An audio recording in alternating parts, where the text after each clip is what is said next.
Hi, everybody. Thanks for joining us. For those of you who don't know me, my name is Peter Llewellyn. I run the services at MedCommsNetworking.com. So information services, activities, resources, and so on, freely available to people who work in and around the MedComms community across the globe, by which I mean people who work in and around medical communications, medical education, medical publishing, and associated businesses. Importantly, a number of those services are directly at people who want to learn more about our business and maybe join, maybe get a job as a medical writer or account manager or whatever. So become a MedComm specialist. These webinars are great because we can involve people from all over. We've got a good audience again today, and I'm delighted we've got the team from Fishawack here today to join us talking about diversity and inclusivity. So we're going to crack on with a presentation and then an open Q&A. Those of you in the audience, please do share your thoughts, your comments, your questions via the text boxes. But without further ado, I'm going to hand over to Sheena to kick us off. So over to you, Sheena. Thanks so much, Peter. We should be able to see. You should be able to see my screen in a moment when it decides to work with me. Right. As Pete said, my name is Sheena, and let's go. Now, I always think it's strange by introducing yourself from your job title, and really we're much more than just the jobs that we do. So I wanted to start by introducing you to who I am. And that's exactly what this slide is. So it's a window into my life today. I'm a partner, a mother, a daughter, and a relative. I also happen to lead the diversity and inclusion agenda here at Fishawack Health. These folks on the screen represent the family I was born into, the family I married into, and the family that I've created. You can also see what working and homeschooling did to me in lockdown number 1 on the bottom right, which is not a good look. Right, that's more than enough about me. Let's get to my colleagues. So next we have Kirsty Wear, who leads global talent for Fishawack Health. Great, thanks, Sheena. This is a window into my life. As Sheena just said, I look after global talent acquisition for Fishawack. As you can see from my pictures, I've got a strong fondness for bikes, cats, and family. We've got my cycle girls here in Spain, and then we've got me and my partner in France, more cycling nonsense. I was born in the UK, but spent most of my school years in New Zealand, hence I can't quite place that accent. And that's where most of my siblings, nieces, and nephews and my mum live. Over to you, Tristan, for a view into your world. Thanks, Kirsty. Oh, wait till the slide changes. There we go. Yes, so here's some pictures to show you what a window into my world. That's my mom in the top left, my partner Andrew and I in Iceland. Some pictures of my friends and a smattering of some of my interests like roller skating, K-pop, and musical theater. And yeah, so before I went into MedComms, I was also a scientist, hence me at the microscope there.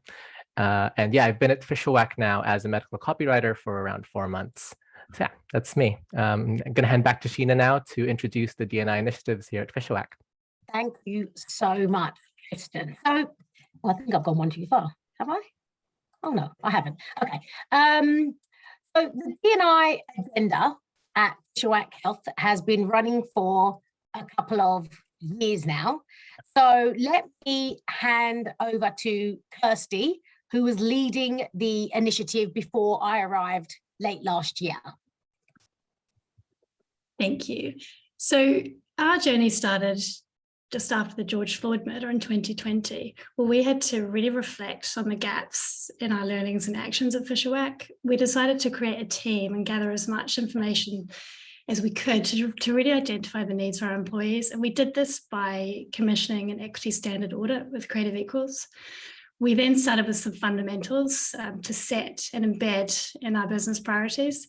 We built this D&I team who created a vision and then produced 3 strategic pillars as we navigated building a really truly inclusive culture for Fishawack. I'll take you through the 3 pillars. The first one is understand, and I think it's pretty fundamental that everyone understands the importance of diversity and inclusion and what it means to an organization that's people. The second is enable, and this was really vital for us. Firstly, we needed to ensure that we can all succeed in Fishawack. And the second was to increase the impact of our client work via D&I. And the final pillar is to attract. And this is fundamentally to increase the number of partners and team members in the Fishawack Health network. And we'll come back to this one a little bit later because it's a topic that's really dear to my heart. Cool. Thank you, Kirsty.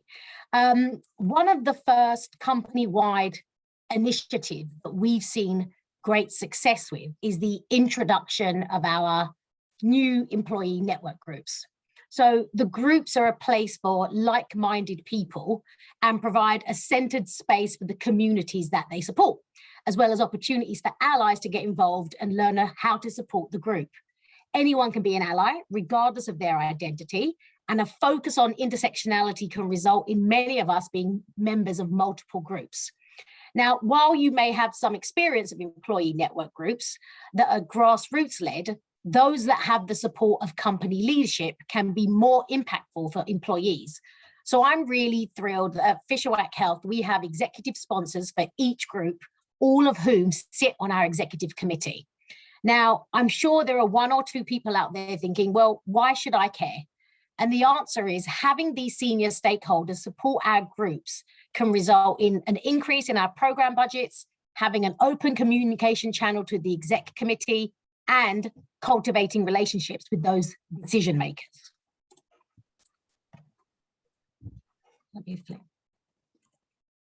Now, the biggest misconception I would say is that diversity and inclusion is just for women and people of colour. From this slide, as you can see, the focus areas that are covered by our employee network groups, we encompass everything from single parents to social mobility to invisible disabilities. You can also see all of the partnerships we've developed with our key strategic partners. But I'm not here to persuade you that diversity and inclusion is essential for business. That's a given fact in 2022. But just because I have the words diversity and inclusion in my job title, it doesn't mean that the burden is solely on me. It's all of our jobs within Fishawack Health and the external environment, to be completely honest, to be part of the continuous learning and change progress. Now, again, I'm sure there's one or two people thinking, well, why should I care? And the truth is this: if you manage people, you have to be open to learning about the values and struggles of your employees who are different from you, as cultural awareness is 100% your job. Right, let's revisit our talent initiatives. Let me hand over back to Kirsty. Thanks, Sheena. Everyone always asks, what are you actually doing for D&I, for talent, and are you really making a difference? So I'm going to talk you through some of our talent initiatives that also intersect with our HR teams and with Sheena's work. Firstly, a number of the talent team have completed diversity recruiter certification. We've also invested in diversity job boards, which allow us to target diverse channels of candidates. We have LinkedIn resume workshops via high school mentorship programs, as well as D&I partnerships with local universities and colleges. And I think this bit's quite key. We've got to make sure that we're not over-indexing on your elite universities, such as the Russell Group, for example. We know that a huge part of D&I talent building is succession planning. We all have to start somewhere, and Fishawack is on this journey. Our monthly D&I meetings are really well attended by this team, and we've also got team members who are very active in this space and are deputies for some of the E&G groups that Sheena just mentioned. Having the strong connection to D&I helps link our talent work to HR and beyond. Mental health is also really important to me, and I'm super proud that many members of this team have leapt for the chance to get certified. Really a huge part of what we do is attracting people to Fishawack. We're really proud of the way we introduce Fishawack to future talent and how we tap into our D&I and career experience resources. For example, putting training such as unconscious bias and interview skills as a mandatory requirement for an interviewer. This team was also the first to start gathering D&I data by using a simple questionnaire for our ATS system. By looking at who's applied, we can track how well they do in the interview process, and this helps us review our interview techniques and asks of hiring managers. Sheena also encouraged this team to think about diversity targets for all roles and to really bring this into our day-to-day work as a positive challenge. It's worth reflecting too that this team is really built with diversity in mind. We have a range of diversity from invisible disabilities to age, gender, and ethnicity. We also have parents, pet lovers, carers. Candidates want to see people who are like them, and I believe this team really encourages that diversity of thought. Tristan, as a new joiner, what attracted you to Fishawack? Yeah, so even before I joined, like when I was researching what companies to work at, full disclosure, I was recommended Fishawack by a friend who already worked here. But yeah, so as I looked more into it, I realized it was actually a company I'd be very interested in working at. Because aside from the standard draws, so like the actual interesting work and the career growth opportunities, it was very clear that Fishawack values diversity and inclusion and its place within the company. And, you know, as somebody who's part of couple of minorities, that was one of the things that's very important to me, and that's one of the things that drew me here. So yeah, when I joined, I think I joined in June, so I think it was Pride Month. So in my first couple of weeks, there was already this webinar panel discussion with a number of LGBTQ employees from around the company, sharing their experiences, and that really resonated with me. It made me feel like I had a support system here at work. And there was also this unconscious bias training, and these are things that I've never really experienced in past workplaces. And I was like, yes, this is great, and it really made me feel like I made the right decision coming here. Yeah. Brilliant. Thanks very much. That's really great. So our next few slides will outline some of the initiatives that we've developed and delivered over the year, and I think we're going to split them up by the three speakers. But I'll take the first one. So starting off in January, we encouraged everyone to a 21-day inclusion challenge, which was designed to make an inclusive mindset a habit for everyone across the globe. A big thanks to our CEO, John, for helping engagement here. He did check in every day. It was very impressive. Our D&I team developed a pack calendar across our 21 offices, including educational resources and live connection points to allow participants to discuss what they'd learned. Each day, employees were assigned tasks, no more than 5 minutes, so it wasn't really onerous, just enough to really help build an inclusive mindset. Topics range from intersectionality and health to race and gender and the danger of microaggressions. On some days, our team members were presented with case studies on how to support our biopharmaceutical and medical technology clients in overcoming health inequalities. On other days, they heard really deeply personal stories from our team members and external speakers. January also saw us launch our signature generator, which includes an option to include pronouns to ensure we normalize gender pronouns. It outwardly displays our commitment to inclusivity. It prevents misgendering. And finally, it's just not that hard. February saw us launch a diversity dialogue series, which is a panel of internal employees sharing their lived experience. And with Black History Month in the US and LGBT History Month in the UK, we were able to gather large audiences to listen and learn on these topics. Specifically for LGBT History Month, we had a guest speaker, Kelly Maloney, who, as you may or may not know, was a former boxing promoter for Lennox Lewis and has used her influence to raise awareness for transgender rights. March saw us launch our company. Whoops. Now I've gone too far. Bear with me. You're a name coach, Kirsty.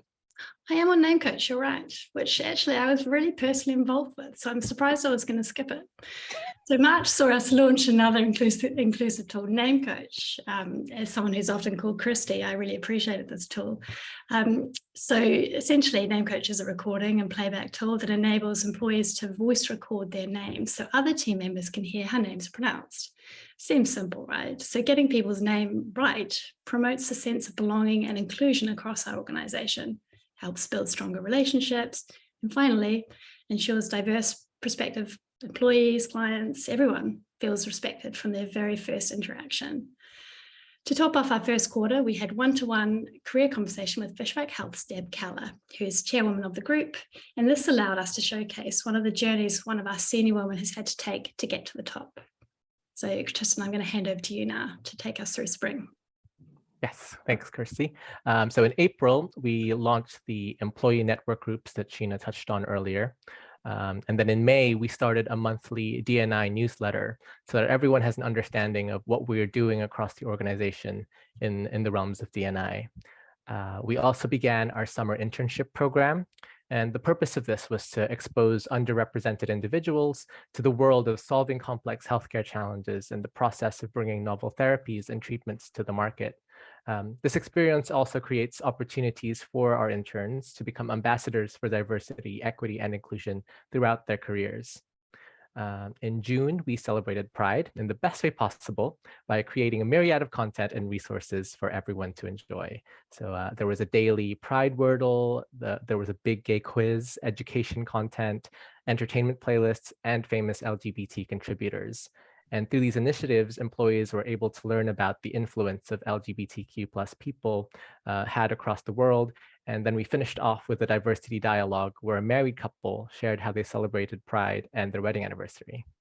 And then we also launched the company-wide unconscious bias training, which covered microaggressions. And Sheena will talk about more on this on the next slide. So handing back to Sheena. Cool. Thank you so much. Right, we're in the summer month now. So in July, we started our menopause journey with an awareness session from a company called Over the Bloody Moon, who've been in the news a lot by having MPs put on menopause vests so that they can experience the symptoms of menopause. Also in the summer months of July and August, we coupled that with webinar sessions that showed us simple things that we can do each day to support our mental, physical, and emotional health. We covered resilience, financial well-being, finding a work-life balance, and connecting nature, self, and health. We'll say that 3 times. That will put you in a tongue twister. We reminded everyone in August to complete their unconscious bias training. As in September, which was literally a week ago, we launched our Microaggression Reporting tool. It's a support resource meant to empower members of the Fishawack Health community who have experienced microaggressions by providing a forum to document their experiences. Our vision and core values cannot be achieved if our employees do not feel valued or heard. It's really important that we are prepared for the ever-changing real world and how to navigate successfully in this new environment in which we all operate.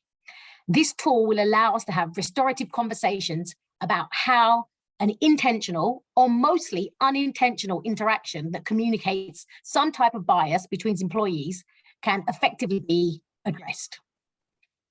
Now, we kicked World Menopause Day on October the 1st with another, well, we had it on Monday, but with another diversity dialogue, which was actually on Monday, featuring a panel of our women currently experiencing menopause.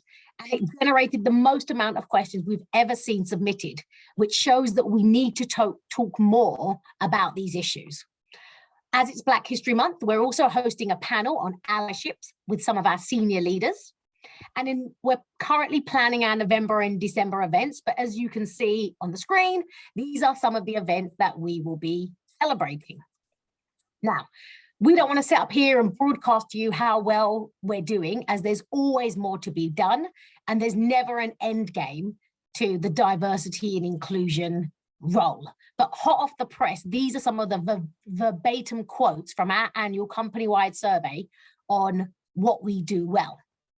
Now, Tristan is, as he said, 4 months into his role, 4 or 5 months into his role. So let's bring him back in and ask him a couple of questions. So Tristan, my first question to you is, why did you choose this industry? And is being a person of color, does that change your reasoning for this company or this industry?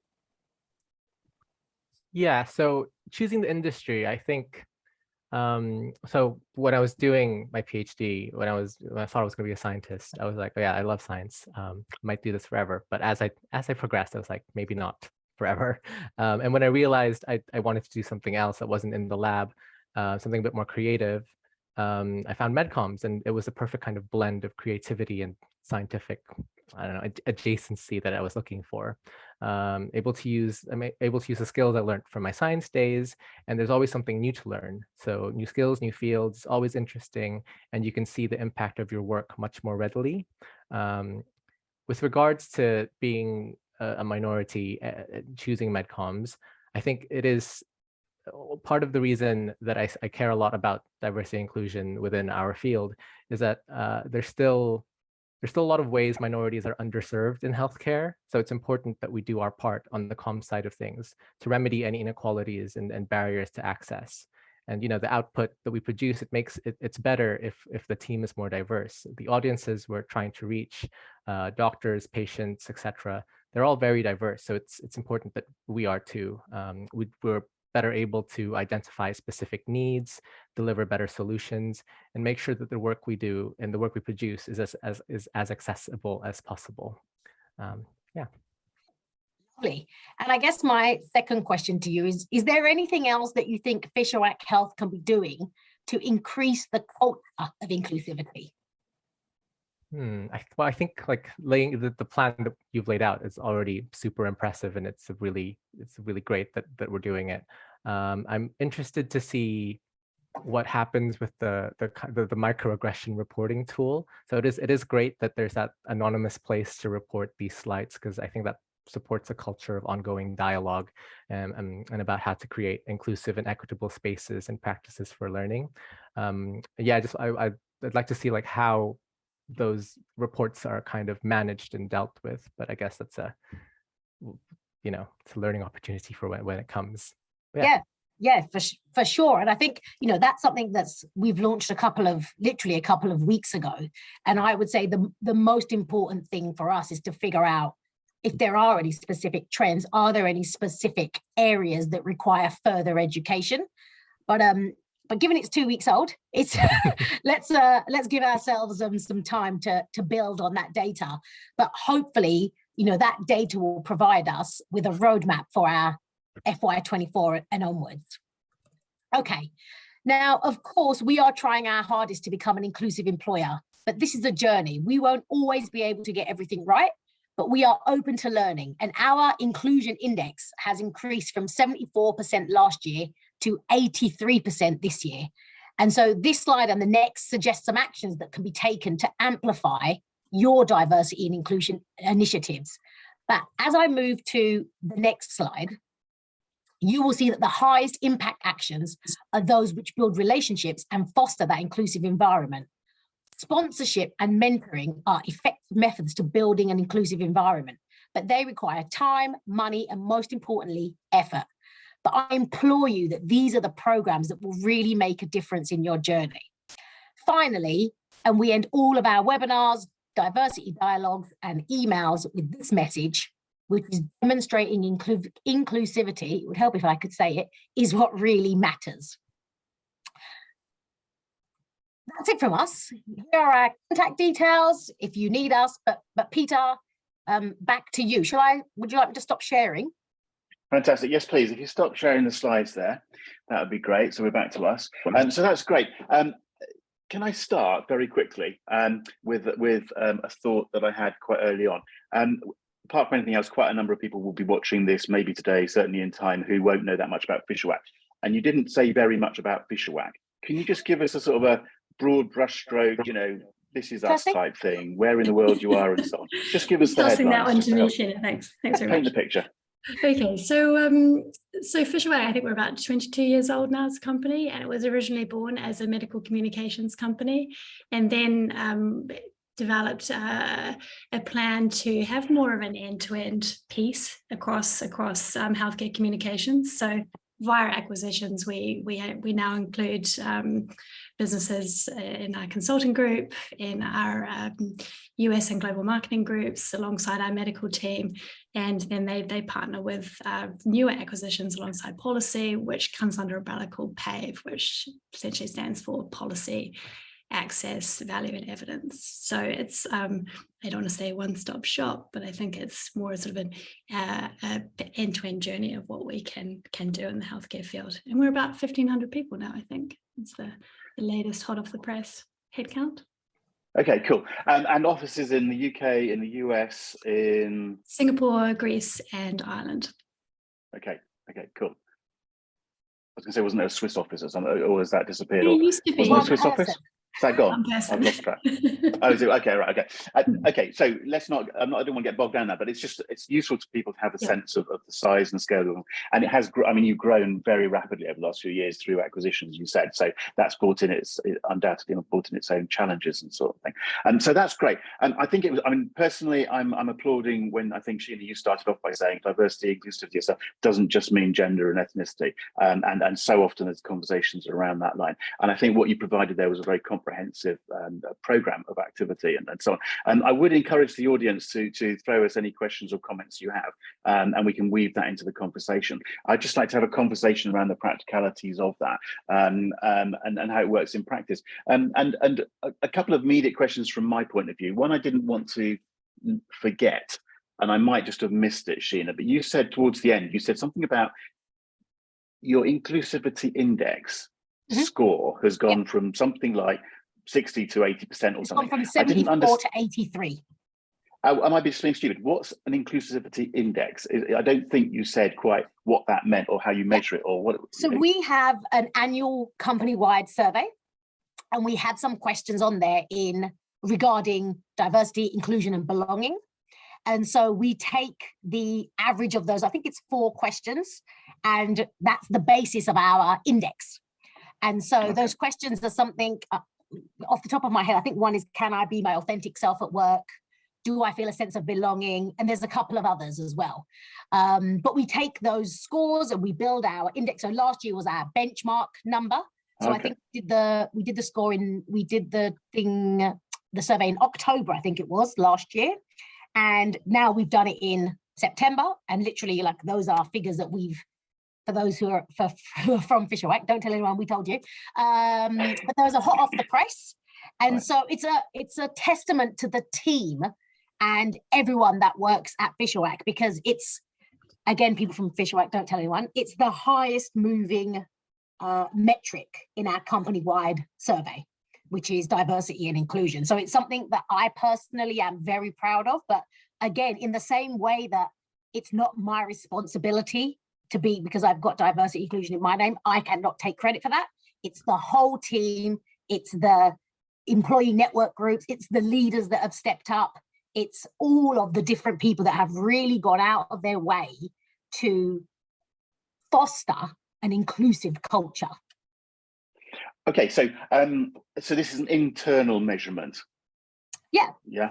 Okay, so again, I'm coming at this from probably a point of view of some ignorance. So one of the questions I was going to ask was, and Sheena, again, I'm directing this at you. You've been in about a year or so. You came from outside of MedComms now.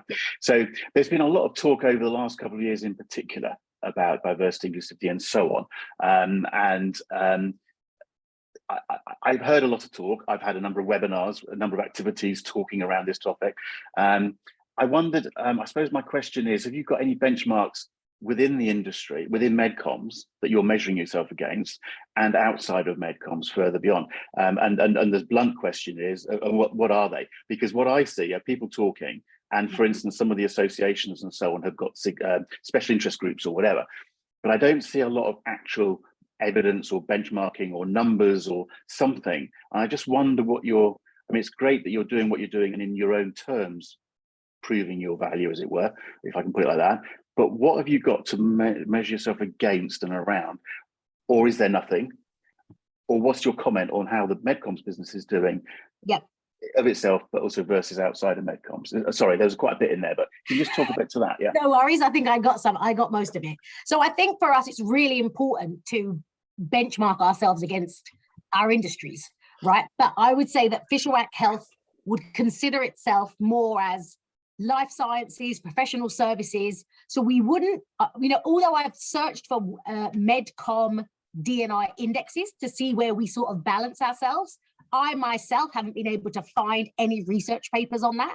And it's fascinating for us because there are, in the other parts of our business, like the advertising part of our business, the marketing part of our business, a lot of those industries do have diversity and inclusion benchmarks, reports. It seems to me that MedComms may be lagging slightly. MedComms people, don't come for me, please. But it's No, just, let's just. I mean, there's no problem about people coming for you. I mean, this is I just want this sort of open conversation about this, because I would agree with you totally. I would say that it's becoming more of the norm. Like, for example, there's a mandatory requirement for the gender pay gap for companies over a certain number of employees. Now, we have reached that number of employees. So this was the first year we published our gender pay gap. But for some of the other sort of MedComms firms, they're not at that capacity and volume where they're mandated to produce a report like the gender pay gap, or even right now, the ethnicity pay gap is a voluntary thing. And that's something that we are hoping to do once we have enough data to build that report. But I think it would be wonderful if we can get the MedComms industry moving in a direction where they are producing these reports, and not because they're mandatory, but because they want to ensure that we have an equitable workplace. So I think there's definitely work to be done. And I think for those MedCom companies that are focusing and working hard on that, I think it's very attractive to prospective employees as well. Okay. And just again, blunt questions, yes or no, I don't know. I'm not trying to put you on the spot here, but the HCA, Healthcare Communications Association, the PMSOC in the UK, they've got those special interest groups. Are you part of those? I don't think I don't think so. I don't want to say yes or no, because they sound familiar. Okay. So. Okay, no, I'm not trying to put you on the spot. I just think I know that there are activities going on, and that certainly I would agree with what you're saying. We need to do more as a MedComms unit. But it's also interesting that you're saying that there is activity in other areas of the business, reports and so on. And your first point was that you see yourself, maybe you're comparing yourself not with MedComms itself, but with the wider pharmaceutical industry type areas. Yeah. And I find that sort of interesting, because every agency will make their own decisions about who they compare themselves with and so on. But again, a blunt question, are you publishing, will you publish your data about yourselves? Will that be, how open will you be? And say from a recruitment point of view, will you end up, am I being overly simplistic here? We are an inclusive company because of X, Y, Z, numbers. I don't know where I'm going with that question, but do you see yourself becoming very open about that sort of thing? 100%. I just think that we need to be transparent. I think we can't address the issue unless we identify the problem. So I think by identifying the problem, by saying we have a lack of diversity, we can then address that issue. So for me, as far as I'm concerned, yes, we will be addressing that issue. And again, it shows growth. I think it's okay to be transparent on day one and say, this is our status today. This is our current status. Our future status, we hope to look like X, Y, and Z. So with benchmark data, we can then grow year on year on year. And whether we add more people with disabilities, maybe we add more single parents, I think the whole spectrum that falls under diversity and inclusion is what we talk about when we talk about diversity. It's not just, like I said, women and people of color. Okay, and you're going to be quite open about this. Kirsty, I'm going to come down to you and bring you in, because I'm also interested in this aspect of it, which you touched on. In terms of the importance of these initiatives in terms of going out and recruiting people and attracting people. I just wonder whether you could talk just a little bit. I mean, let's just take a typical, youngish, entry-level type, someone coming out of academia. I'm just reflect a little bit on how that's part of the process. How upfront are you about it? How you engage with them? How interested are they? What does it mean in practice in terms of your recruitment process and so on? So there's the practicalities, and there's also, well, just how important is it to attract people in that you're doing all this stuff in the first place? Again, just talk around that a little bit. So I think it's one of the best tools, the work that Sheena and our teams are doing to attract people. So everyone on the team is really well versed with the initiatives we're doing, and it is a question, honestly, over the last couple of years that gets asked the most. What are you doing for D&I? Right. Why would I want to join Fishawack? What can you do for me? And I think that whole concept has really been flipped on its head. So now employees are asking, what can companies do for them? It's no longer the employer's world. It's definitely that focus has changed. And I think if a company is found wanting in those areas, then an employee is very well within their rights to say, that's not a company that supports my values. It's not somewhere that I want to work, because they're not thinking about these things. So for me, that's built in to the whole recruitment process. We're very clear about the initiatives that we run and how we expect people to be treated in that journey as well. And the team is extremely hot on encouraging hiring managers to interview in a certain way and to make sure they're asking correct questions, skill-based questions, not personality-based questions. Right. We're not looking for culture fit. We're looking for, can you do the job? Are you going to be a respectful employee, respectful of everybody, regardless of level? So those sorts of things is what I encourage the team, and they encourage me.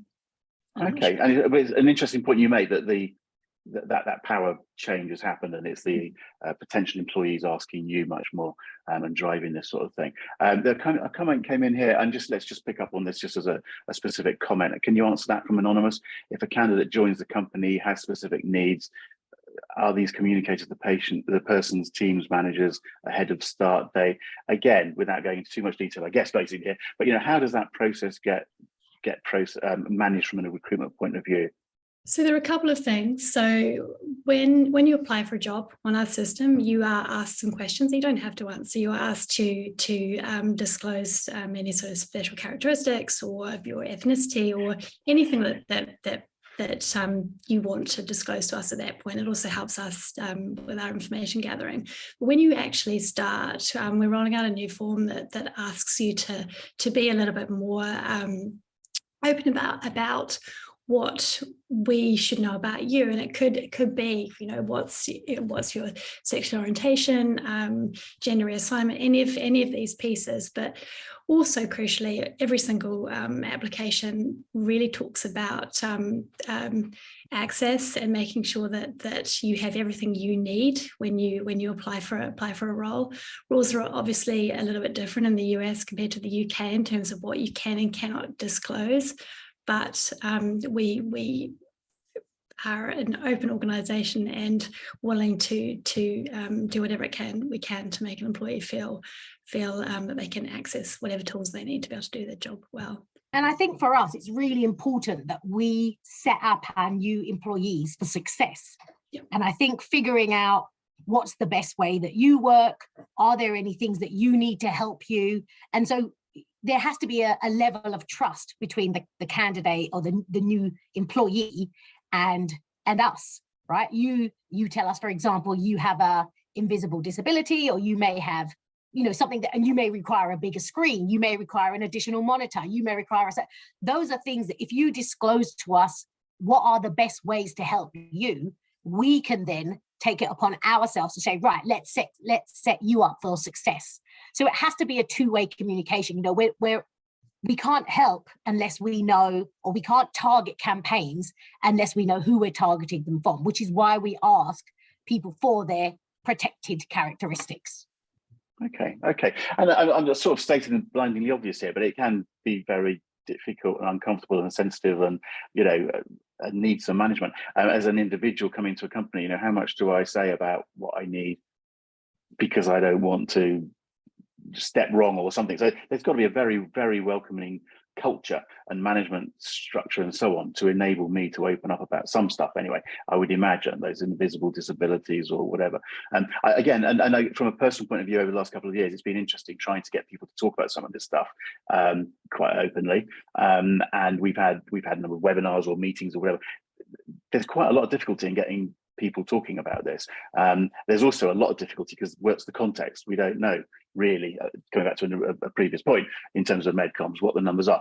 I simply know that I've always worked in MedComms and everyone seems to be, or most people seem to be women, sort of thing, and that's sort of like, that's, so that's always made me laugh a little bit, because, you sort of hear people sort of criticizing men-only panels and whatever, and you go, well, hang on a second, I struggle to get men on any panels.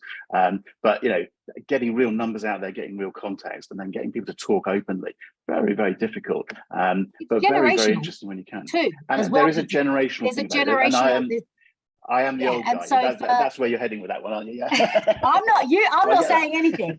All I'm saying is that there's definitely a shift in mindset with our more junior roles, where people are willing to be open, willing to talk about, any sort of ways that we can help with their success.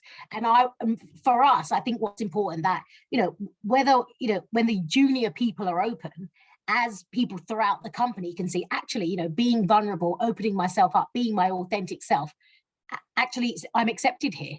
And for us, I talk a lot about diversity and inclusion, and the diversity part is sort of handled mostly by Kirsty and her team. So we're talking about bringing those diverse individuals in, but the inclusion part is the other 1,500 of us. We want you to stay. So that's why it's important that everyone fosters that sort of equitable workplace. So it has to come from every single person. It's not perfect. We're not going to say that we're the best, but we're not the worst, and we'll take that. Yeah, no, absolutely. Tristan, I'm going to bring you in, and we are starting to run out of time, I guess. But you were talking, Tristan. I can't remember quite how you phrased it, but you were talking about the need to communicate to your audience and how it was a diverse audience out there, and actually having a diverse, inclusive staff, as it were, feeds through to the work that you do. And again, a question came in quite early about, do your diversity initiatives also target patient communications, other medical communications, deliverables, and how? Just touch on that a little bit, Tristan, because I think that's an interesting aspect of it. Yes, sure. Of this discussion.